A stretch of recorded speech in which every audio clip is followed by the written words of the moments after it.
Hey YouTube, how you guys doing today? Kevin here coming back at you with another video.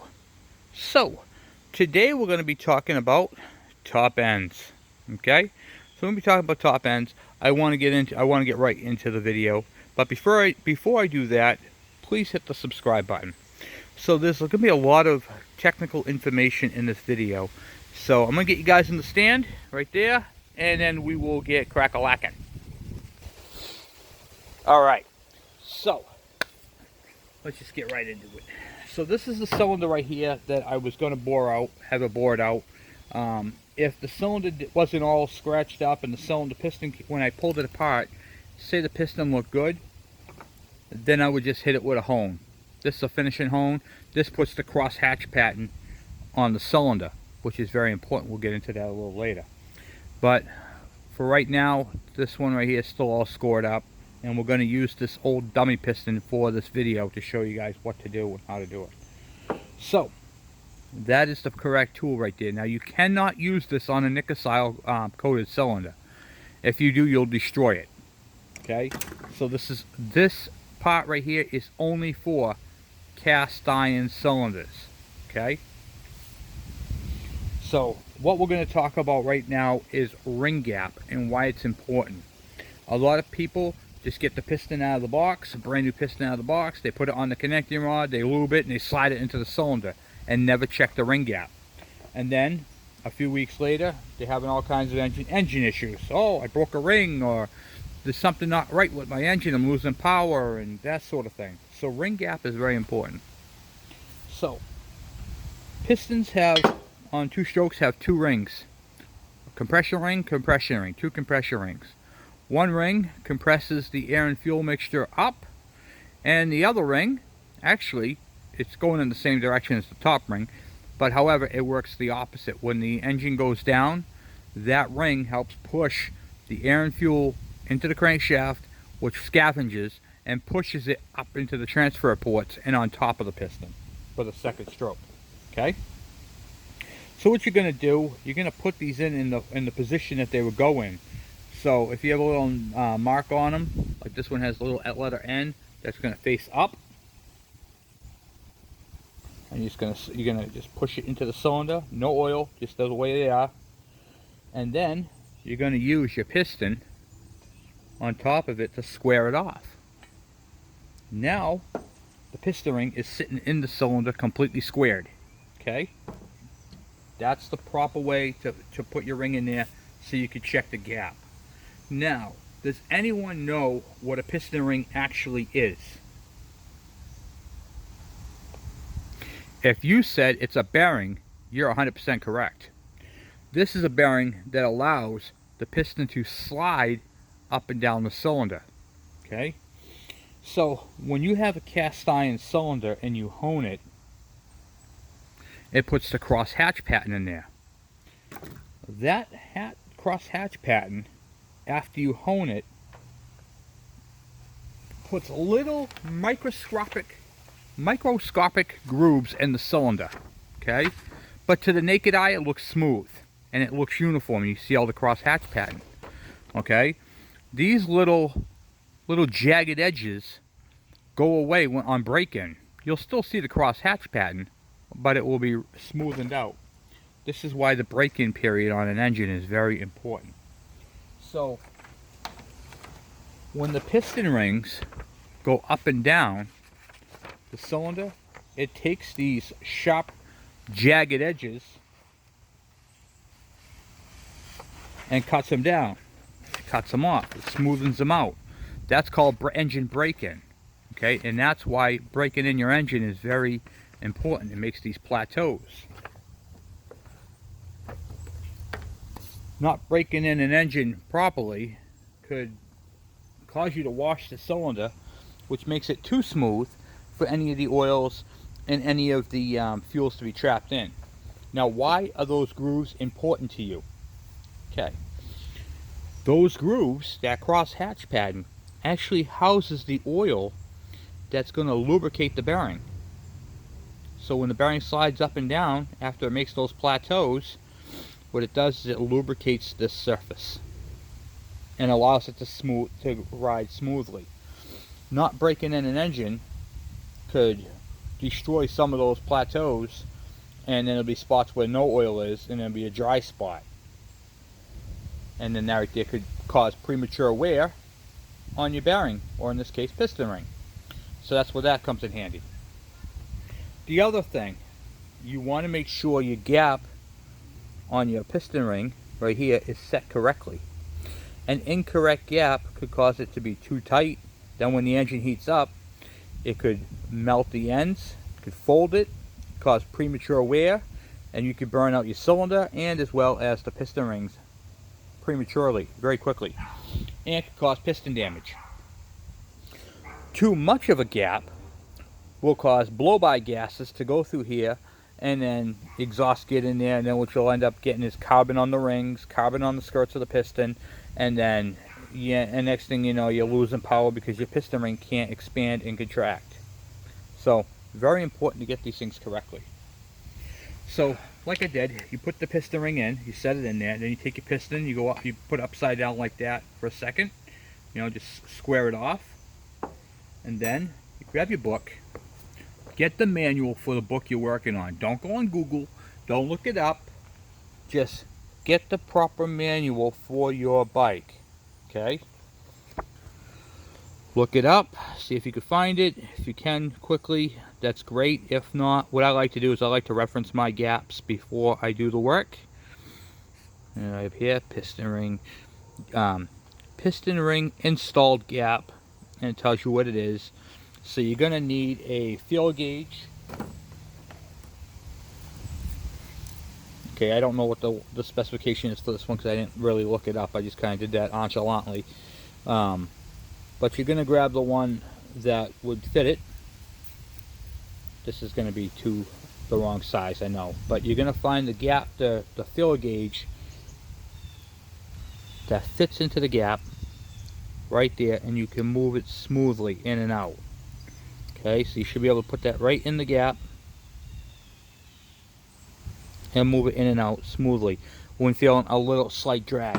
Okay, if it matches your specifications in your book, you're good. If it's too tight, then you can take the ring out, just slide the ring out, take a file and go gently file it down. Make sure you taper the edge so it doesn't scratch the cylinder, and do this until you get your proper gap. Okay, take a little off this side or a little off that side, whatever you got to do to get your gap, okay, proper. That's how you do it. You use a regular file. You can use a nail file. Those take a little longer, but they're more, I find them more accurate. Okay, you can use sandpaper, you can use whatever you like, just don't destroy the chrome surface. Okay, and then that's how you make your piston ring gap, and then you put it back in the same way. We'll do it one more time. You can see these are old junk rings, so I'm not really getting into it. Now they're offset. Take your piston again, push down a little bit into the cylinder, and then take your feel gauge and check that gap again and see if you can move it smoothly in and out. If you can, then you did it correctly. You got to do that to both rings before you put them on the piston. That is very, very important. Now, this is a brand new piston right here. Brand new piston in the box. Brand new Wiseco piston. Okay? This piston right here is aftermarket. So the casting, I'll show you, is different. They're different castings. See how it's got the groove on both sides? This one only has it on the top. You can see that the piston ring lands. What's a land? These right here, these gaps are bigger on the factory piston than they are the aftermarket piston. Underneath, you can see how there's a bridge across the old one and not on the new one. The new one's more smooth. Okay? These are all differences in the pistons. So, what I'm getting at is each piston is made differently. So even if you have a brand spanking new piston, you still need to check your ring gap, because that's what happens. An aftermarket piston, these rings are set to This is a Wiseco. It's set to Wiseco standards. This is Kawasaki. This is set to Kawasaki standards. You know what I mean? So you got to make sure you check your ring gap.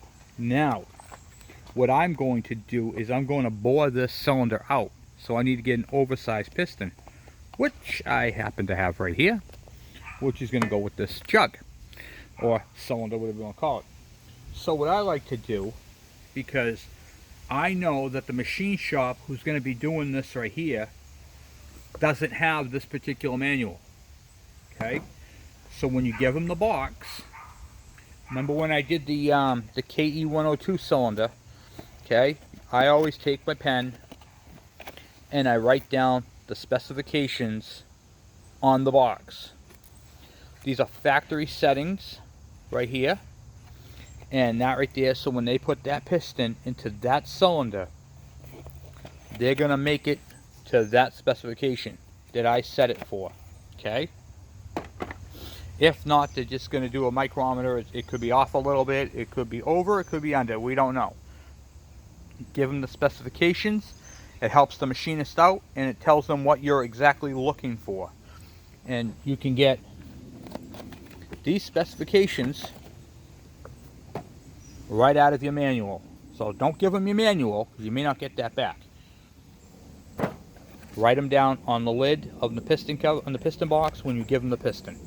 Let them check it, let them set it, let them do it if you want, if it's easier for you. Or you can do it yourself. Either way, it's all good. So I wanted to do that video and show you guys that part of it. Also too, when you put them together, use a good lube. I use Permatex. I've always used Permatex products. It's a good brand, good company. I'm not affiliated with them. The assembly lube number is 81950. This is the ultra slick stuff. The stuff is very tacky and it works very, very well. I've had very good luck with this. This is engine assembly lube, and it's designed to let the engine break in. There's all kinds of videos out there. Some people use WD-40. Some people use engine lube. Some use regular motor oil. I've seen some people use transmission fluid. Everybody's got their own technique. It works great. A couple of tips for you. The machine shop is going to have to clean that cylinder.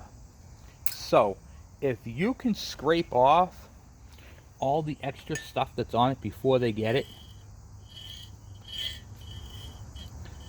that's going to reduce the downtime that they're going to have to use to clean this thing first.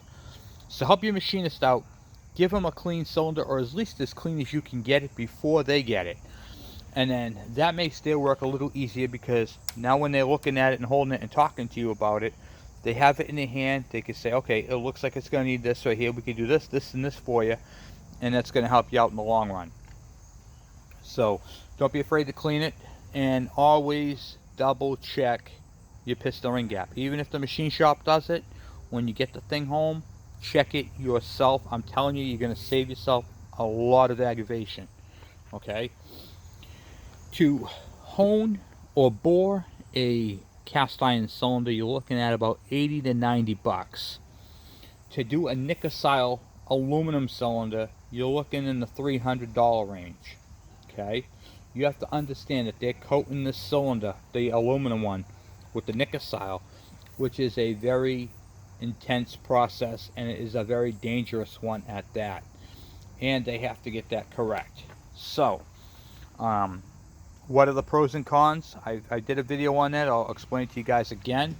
A Nicka coated cylinder is a lot lighter than a cast iron. And whenever you're building a dirt bike or an off-road vehicle, the less weight, the better it is. So this right here would be considered a boat anchor. Are you going to lose power with this versus the other? No, but you can do a lot more with this, with the cast iron ones, because you can port those right out. You can open those things right up. Those ports, oh yeah, you can make those things huge. You got plenty of gap, plenty of room to grind and all that other stuff. Where the aluminum ones aren't so forgiving, because you can't make them too thin. So keep that in mind. But this is a good cylinder. It has no broken fins. We're going to bore it out and put a new piston in, because that piston is junk. Absolutely junk. So, but I wanted to do that this video to show you guys some of the stuff that you're going to need to do and how to check a ring and the tech talk on this. So anyway, guys, I'm off for now. Hopefully this video helps you guys with your top ends. I have a couple of videos on how to assemble top ends that have already been checked in the cylinder and putting the piston on, that sort of thing. So I already have some how to install it videos. I wanted to do the tech talk and let you guys know what I did behind the scenes, like checking the ring gap, making sure that the what do you call it there, that the piston meets the specification of the cylinder or manufacturer spec, so that we can build it properly. So there are videos on that on my channel already. This is the part 2 of the top end, by request, by the way. So anyway, guys, hopefully you guys like it, and hopefully you guys learned something. And by all means, please subscribe, please share my channel. We're growing dramatically and I love it, and I really appreciate you guys. So thank you very much, and I'll talk to you guys later. Bye.